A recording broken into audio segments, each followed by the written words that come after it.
ஆட்டுக்குட்டி முட்டையிட்டு கோழிக்குட்டி வந்ததுன்னு யானை குஞ்சி சொல்ல கேட்டு பூனை குஞ்சி சொன்னதுண்டு.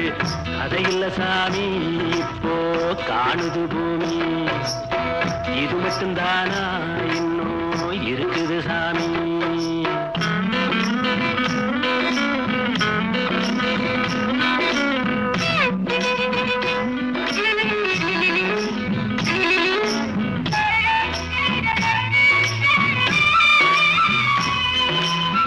கூத்து மேல ராசாவுக்கு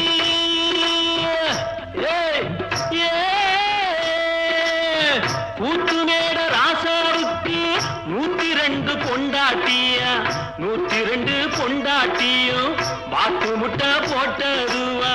பட்டத்து ராணி அதுல 18 பேரு, 18 பேருக்கும்